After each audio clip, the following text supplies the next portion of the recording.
Hello, everyone, and welcome to our Meet the Global Leader episode 14. I'm your host, Mahur Rahman, volunteering as Director and Chief Marketing Officer at School of Entrepreneurship Development. And today we are going to share the journey of our guest, Saida, who is from Belarus, and she did his university from Charles Craig University, right?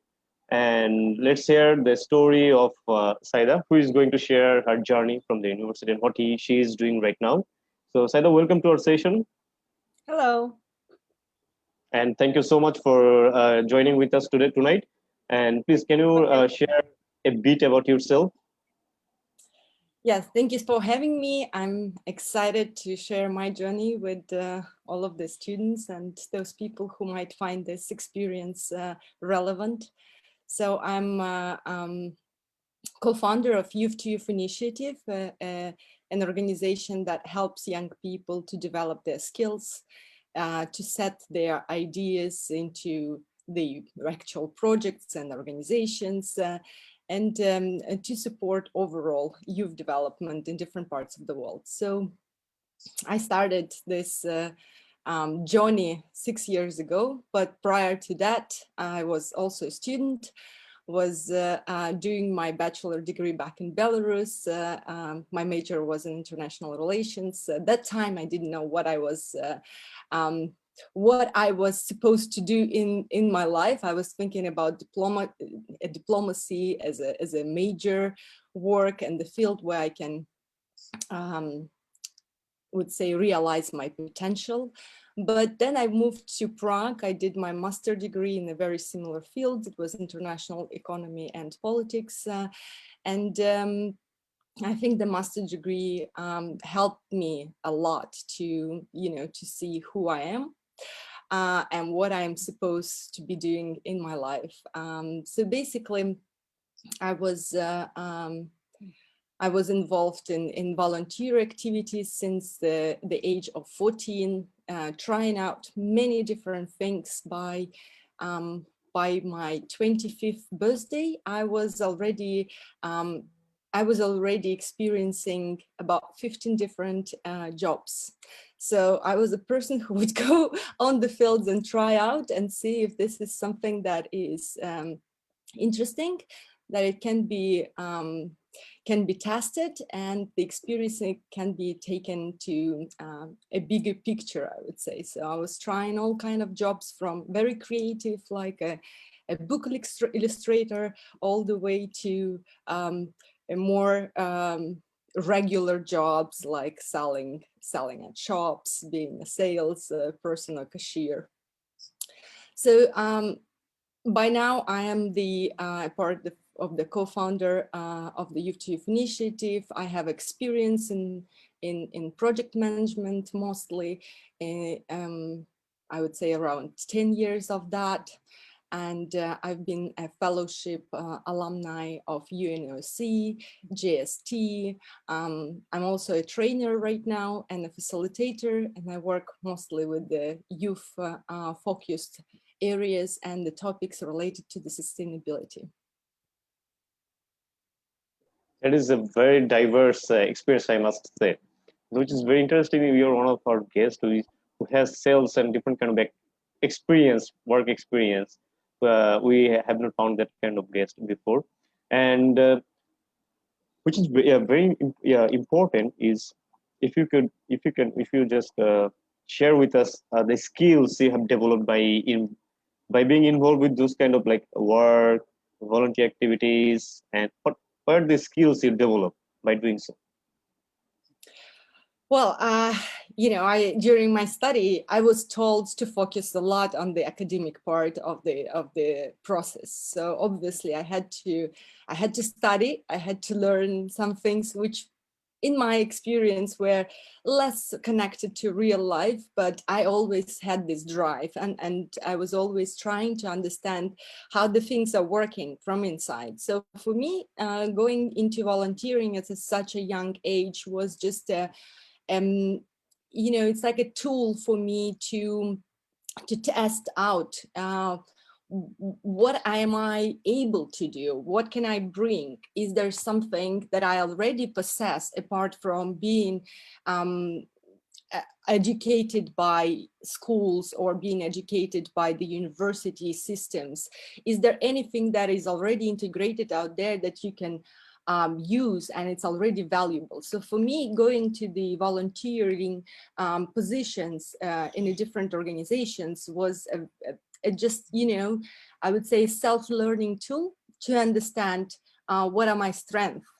And obviously, no one teaches you communication, which I think is a super important part, especially if you're planning to work with people in the future. So communication is not something that you can learn from books. I mean, you can learn some techniques out there, but you definitely need to try them out. You need to go out to the real life. You need to test them. You need to see what works for you the best.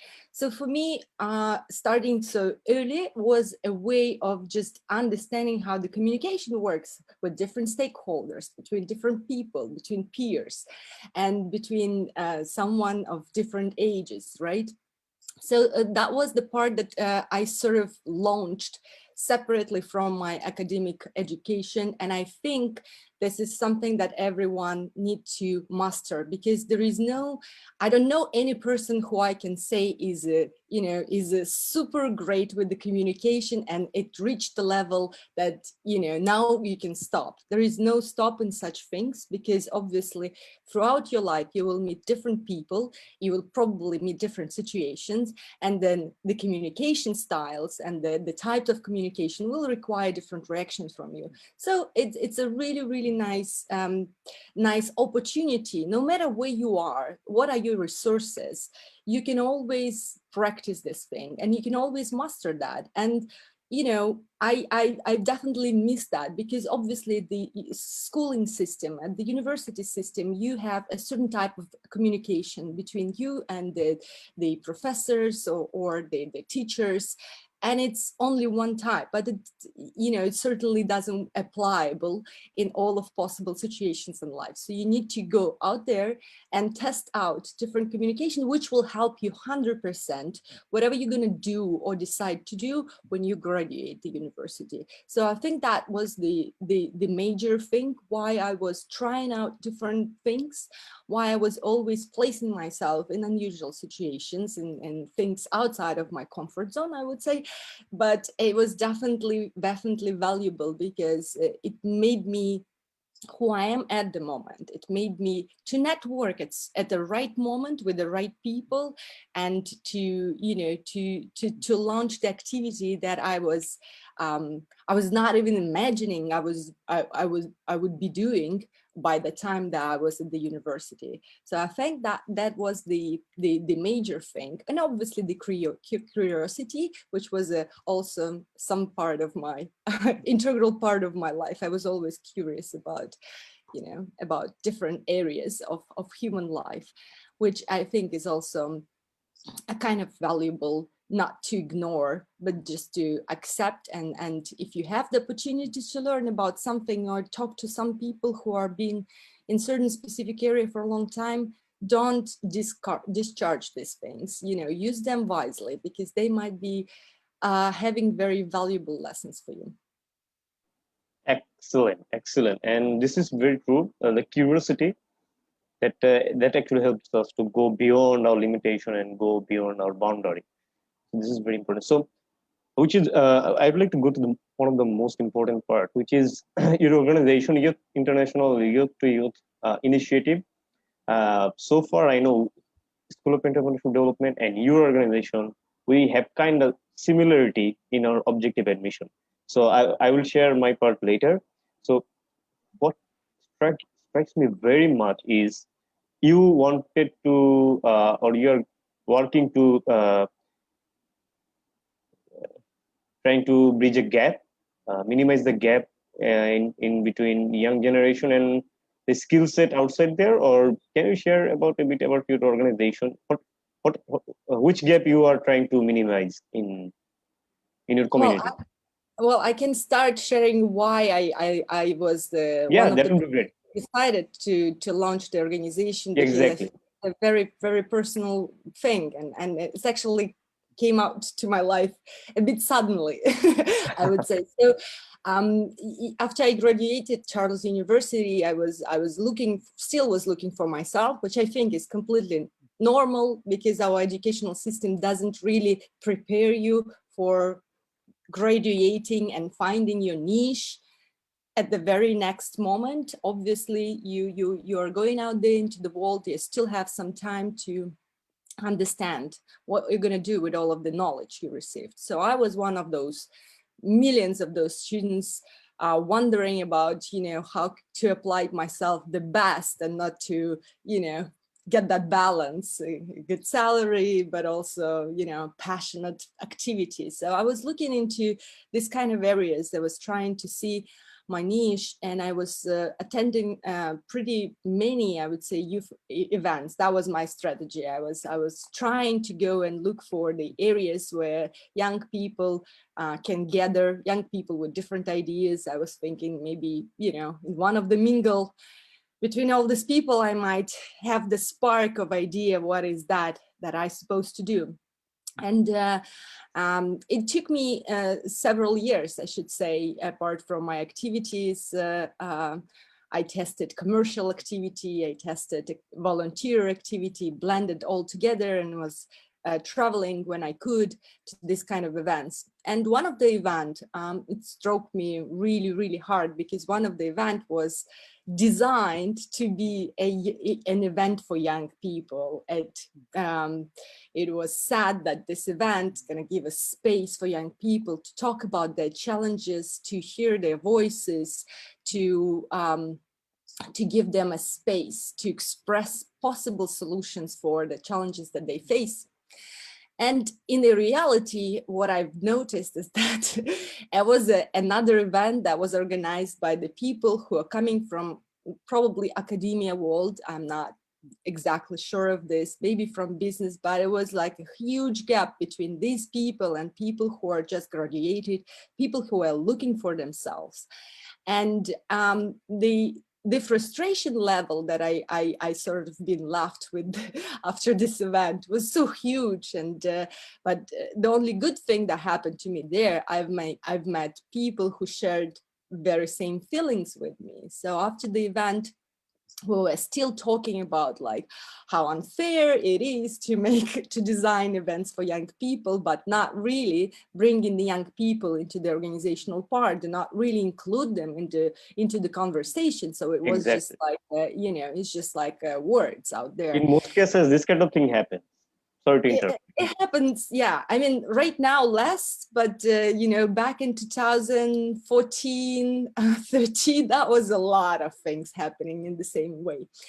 And so after the event, we've been talking online with the people I've met there, and somehow this frustration, we were talking about this frustration, how it's unfair, and then it came up to us that is probably, either we're going to continue talking about this, or we're going to try to do something differently and show that it can be done in a way that it's, claimed to be done. So we decided that we're going to go with the youth event, that we design it as a youth-to-youth international summit. And we started to prepare this event half a year in advance. In half a year, we've been able to host the first summit. It was back in 2015 in Lithuania. It gathered together around 120 people coming from 90 countries. And the most important part, the agenda was taken from the questionnaires of the participants. So basically, we built up agenda based on the interest of people who were coming to the event. Plus, we collected people who would become potential speakers as young people who already achieved something in one or another area. So it was young event. It was an event made for young people by young people, which became a philosophy for our organization. And it became a very huge success. After the event, people started to ask us, where is the next one? While we were thinking that it's only one-time event, and we were just like, you know, we will go and do our things after all. But it didn't happen. So people said that it was really good. They want to have a second opportunity to visit, you know, next year. So we had to come up with a decision to form an organization around it. So as you see, we didn't build the organization out of the vision. We built the organization out of frustration, and we first made an activity. And the activity, because it tested to be valid, it made us understand that then the organization is required. So it was like an experimenting way for us to test the reality with just trying a small bit of what we're doing right now, because obviously summits are not the only activity that we do right now. But it's the annual one. So that's how we all started. And after we've launched annual summits, we also launched a school for early social entrepreneurs. It's a 7-day long training for those people who are just about to test whether they would like to be social entrepreneurs, because some people like the way how it sounds exciting, it sounds impactful, but not so many people know what it takes and what will be required from time Also, investment. sacrifices they have to make. Yes, from time investment, from investment of your skills, from the leadership potential that you will need to uncover, you know, while doing this. And obviously, the way how your life will change around it. So we created this program for people to test, first of all, their abilities, where they are actually ready. And this is actually for them, because before you're going to go into like incubator that will help you to develop certain ideas, you need to understand whether this is for you, because the journey might be too overwhelming for many people, because it's a lot about the personal responsibility, because there is no one who will be taking care of you. You will be the person who will be taking care of business, of your teammates, of a strategy, of so many different areas.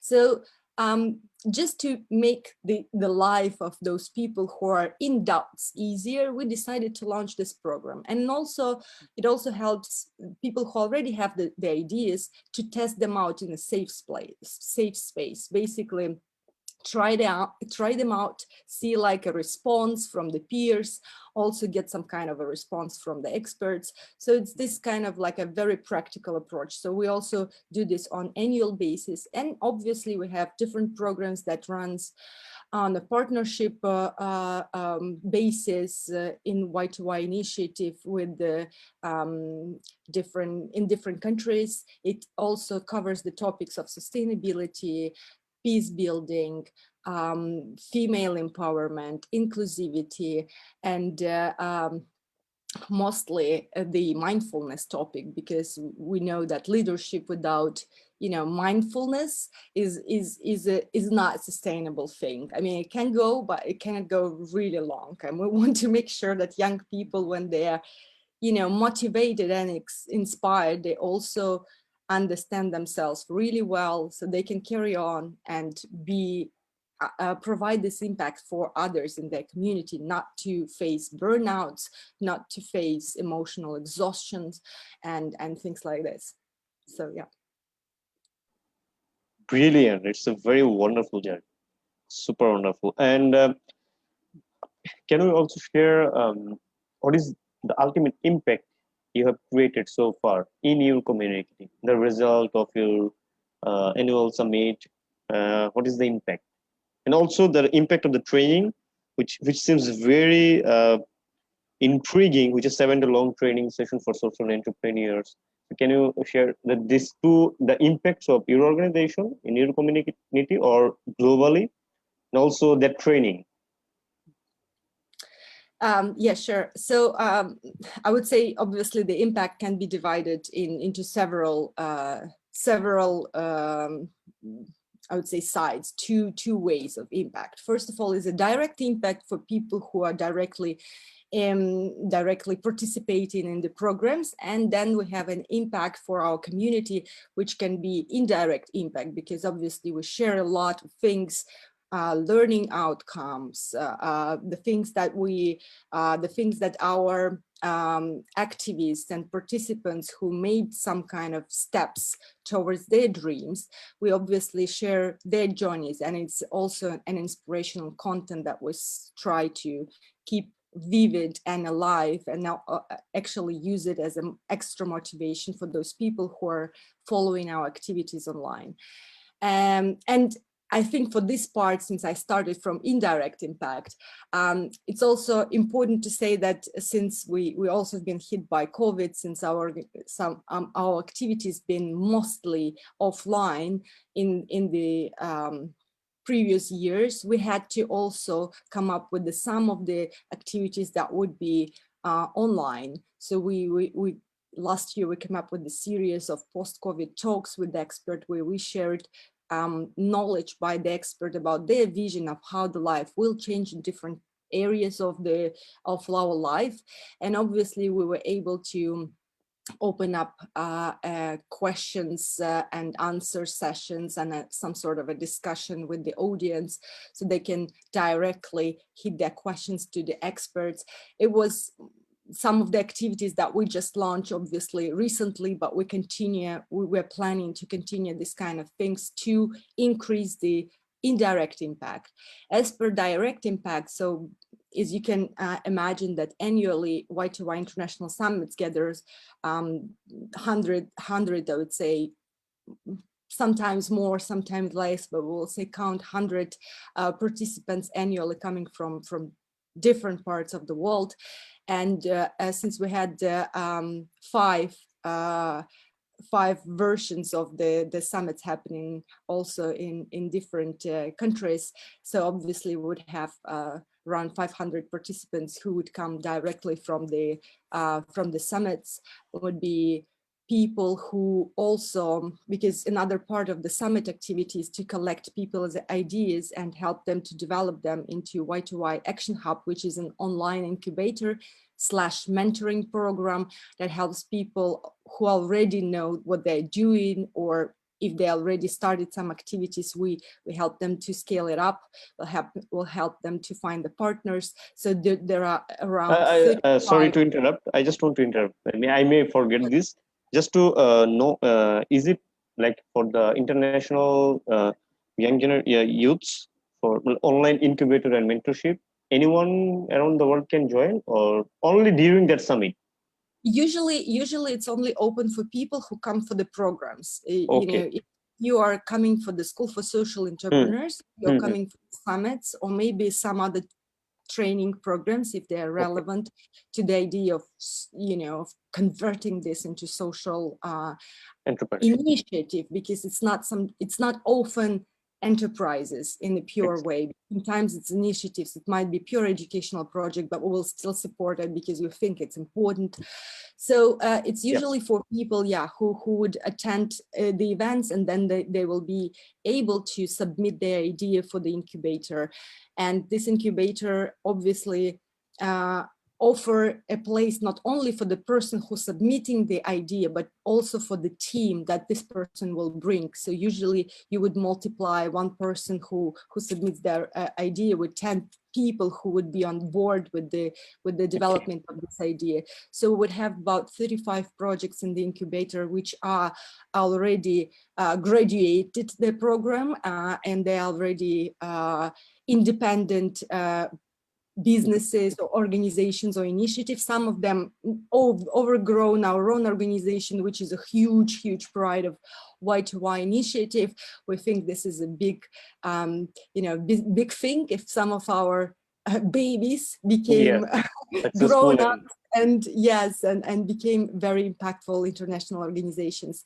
So, and obviously the School for Social Entrepreneurs, it's the school that on annual collects about 35 early social entrepreneurs. So the impact is less, I would say, than the summits, but then these are the people who otherwise, if they decide to pursue the career of social entrepreneurs, these are the people who can obviously tackle life of many, many others. So I would say overall, through the past 6 years of our activities, we've been able to influence about 500, half 500,000 people, because the training courses that we offer in the majority of places, they offered for young educators. So it means that these are the people who will bring learning learning results and outcomes to their own community and will multiply the effect. So basically what we're trying to do with some of the trainings that we offer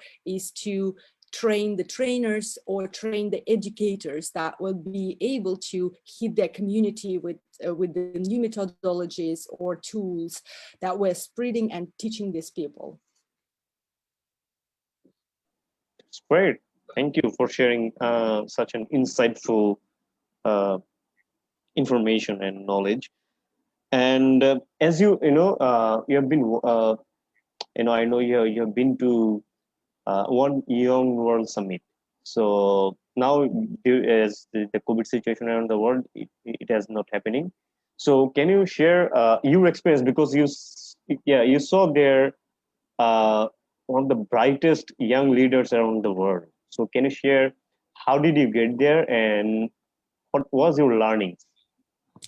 Well, I think my personal path as a I would say as a leader of some sort, so I can tell this about myself, was definitely a lot connected with One Young World, because the moment we launched Youth to Youth initiative was almost a half a year difference between us launching Youth to Youth initiative and me going to attend the summit of One Young World in Thailand in 2015. So basically it was the same year. So obviously for me, as a person who really had cravings for meeting impactful young leaders who might be an important learning point for me, was a very, very huge, a growth point, I would say. I came to the summit based on the scholarship. At that time, there was a scholarship called Non-Bar One. And this scholarship was helping people from different countries. It was one scholarship per one country. So there was about 8,000 applications out there. It was an incredibly competitive process, but yes, thanks to the luck and the destiny, I was selected and I've been able to attend. I think that was the first time in my life I ever seen the youth event happening on such a huge, global level, because the speakers that been there has been a speaker outside of the reachable range for us. Obviously, it was like mastodons of the masters. It was Kofi Annan, Muhammad Yunus, and lots of the Hollywood stars, and some of the Bob Geldof was there also, maybe. Yes, he's still He's so funny. I mean, I saw in the YouTube, but he's always like so jolly in the stage. Yeah. Yes, he has a certain style in delivering his messages, and I think this is something that impacts people a lot. But for me, it was super. The way I got motivated, I think that was like it reached the limits to me. I think I've never been motivated as much as I was there.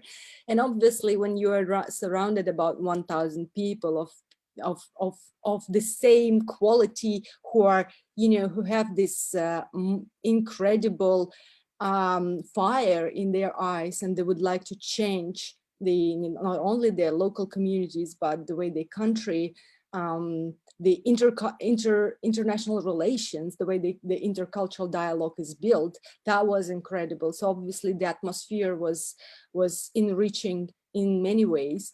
And for me, the One Young World experience was also about finding the people who can be very useful for my personal network within Y2Y initiative. And I think that was a huge jump, from just being locally using people from a smaller circle, going out into the using people in the international circle. So obviously the networking part was enormous, and I think that was one of the hugest resources that I took from the One Young World.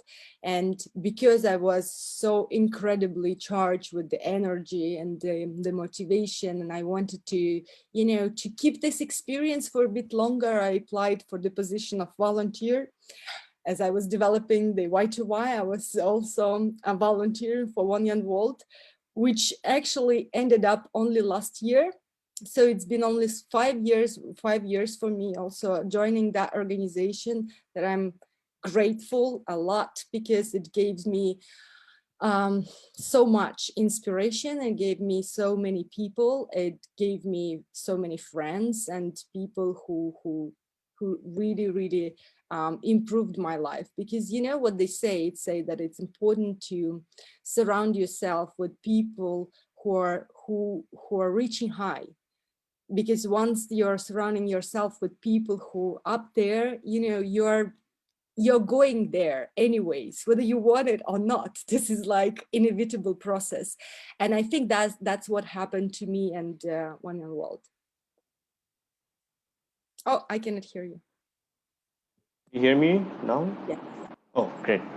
Yeah, that is true. That when you are surrounded by energetic people who wants to go beyond their border, so you have the urge to be like that.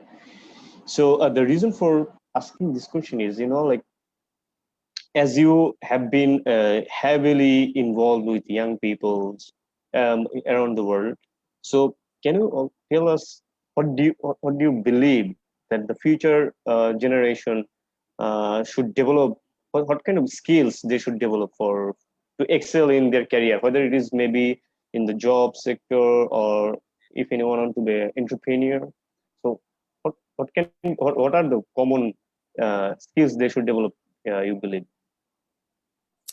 Well, yes, I already started telling you that for personally for me, communication skill played a very big role, and I still believe that even at my One Young World experience, the communication played a huge role, because once you know what you want and you're able to communicate this clearly, it is really rarely that you will not gonna get this. Because some people I know that they can stuck at the point of you know, they know what they want, but they cannot really speak it up, cannot really deliver this thing. So the ability to create a common reality with others is a very good skill that I think applicable both in personal and professional life. It really doesn't matter. It's just that because if you are not working with the machines and then the artificial intelligence, and you work with people, this skill can be applied. So common reality is the ability to see the same things, so ability to talk about the things from the same angle. So it's basically about the understanding others, about listening others, and being able to respond. And so it's from the communication part. Obviously, another skill that I personally find, I was not thinking about it much when I was, you know, maybe a couple of years ago, but now after being working with so many people and helping them to excel in their professional life, I can say that right now we all have a big problem with the complication of things.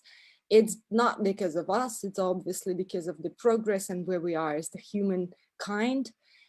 Because we're surrounded by enormous amount of information. We're surrounded by enormous amount of technology. We're surrounded by enormous amount of complexities and knowledge, and everything feels so overwhelming. And lots of people, they you know, to learn something, they need to dive into endless process of learning, and sometimes they don't get this point where it's already enough knowledge to start doing something.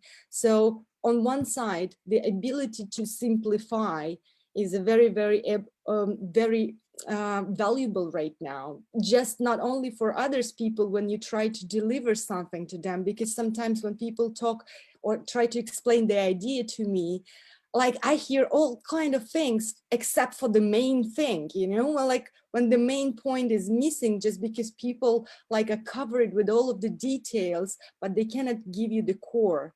So the ability to extract the core and simplify very complex things in a simple delivery, like in a simple pitch, I would say, that is the skill that is definitely requires some of the practicing. And I would suggest people to think into different tools that exist there that can help them to process the knowledge and to simplify the knowledge. Because and another part of this problem is that, you know, when is the point when you will be able to stop and say, okay, this is enough knowledge, I think I know something about this area, so now I'm able to implement this. And I believe that that's a disease that lots of us are suffering with, right? So it's important to also test the reality with what you've learned before you're going to jump into further research. Researching is good. I don't say that you don't need to do it. Obviously you do. You need to learn, but don't just focus on learning, focus on testing, because sometimes doing and making a mistake can give you more insight than just learning and thinking that you understood something from this book, you know, that tells you how to meditate. And this is the example that I like. Don't read the books about meditation, you know, try to meditate for 5 minutes, you would understand what you need to learn in this process in order to fill the gaps that are missing. But don't read 2 books on this and never tried it out, because otherwise it will always stay in the mental field, you know, where everything is can be perfect, because what can interact your, you know, the atmosphere and the environment of your brain? Nothing. But in real life, everything is a bit different. There are some things out of your control, and it's good to test the things that you learn about into the real life. That will save your time, first of all, and it will give you very valuable insights about what needs to be learned and what needs to be paid attention to. Amazing, amazing, and very important point that people read a lot, but uh, apart from reading, they should also implement those ideas and facts in the real life. This is very important. And our last question is, what your journey is a very reachful and very amazing journey, and where is it going? What's your dream? Well, yeah, that's the question. That's the question. Well, as I would say, the global plan. You know, one of my passion areas is the sustainability education. I really all my life I've been suffering a little bit from the system that is existing system of education. I do feel it's outdated. I do feel it doesn't really respond time wisely on the reality of the world. It also doesn't give you enough quality and enough skills, and it's really disattached from the reality. So the huge idea is basically creating a system that might be integrated or transforming the existing, first of all, school education, because I think some universities do well and they're more flexible, because we're already talking about some of the conscious people out there. But when we are working with people who are younger, you know, what we are giving them is super important in their future excellence. So I believe that transforming the educational system, turning it into a real life experience, is a huge dream of mine. Obviously, if I would be able to use the experience that I collected already within Y2Y Action Hub, which is the online incubator, the biggest ideas would turn this incubator into the learning platform on the multiple languages that will help people to continue lifelong learning, because we know that when people stop learning, they start to age, right? So we want to first of all equip all people with the possibility to access the education, because we know that not all of the areas of the globe has this opportunity and this privilege. But for the existing system that exists in many countries, it would be good to transform it, bring elements of social entrepreneurship there, teach it from a really, really young age, you know, integrate mindfulness practices, integrate communication skills out there, give an opportunity for people to test the real life problems while they're still at school, and help them just to, you know, to have this moment to reflect on this and think how they, when they graduate, will be able to apply their skills and will able to make a real change, because lots of young people actually willing to do so. It's just that educators doesn't really give them opportunity to, you know, explore this area. And when they graduate, they already feel it's a lot of social pressure for them to take a time off and think about how they can, you know, look for their passion and ability to change the world. So I would like to change the system in the way that it actually gives the opportunities like this to young people. Just wonderful. And you know, one of our objective of this session is to inspire and share an awareness among the young generation in Bangladesh, who are in Bangladesh. So, and sometimes as an organization, we also become very inspired by our guest. And truly speaking, I think today's session is one of them, that we as an organization. So you see, positivity is contagious. So you know, your positivity and your dream, your belief transferred via online or through this session to us, and we believe that our audience, they have enjoyed this session a lot. And the thing that you mentioned, few very important things, you know, like mastering communication skills, you know, practicing mindfulness. It is, I have been heard these terms mindfulness, and this is very important. I will also work on that to personally develop myself, and will share among our audience through our platform. And the thing is that some of the point you mentioned, like your dream, you believe the action oriented hub, you know. So as an organization, volunteer organization, we also would like to do this kind of things, you know, sometimes to drive our economy to knowledge economy by sharing so many knowledge and creating a knowledge based platform. So in future, if you find anything to partner up with our organization, or give some advice or some kind of learning session for our organization, for our audience, that can help, you know, there is so many things to be motivated and to learn. So as you have the experience as an organization, we will learn, our audience will learn as well. So thank you so much on behalf of School of Entrepreneurship Development. I would like to thank you a lot for sharing such an insightful session with us. A lot to learn from you, and we'll continue this journey. And in future, if we'll find something to work on together, if there is any possibility. Yes, we're always open for the partnerships, and we have many programs, and we're planning to launch some of the things online that the audience of Bangladesh are really, really welcome to join. All of the activities are free. So obviously we will be looking forward to have a bit more of cooperation going on between us. Thank you so much for having me. Excellent. Thank you so much, and have a good day and stay safe. Bye-bye. You too. You too. Bye. Bye.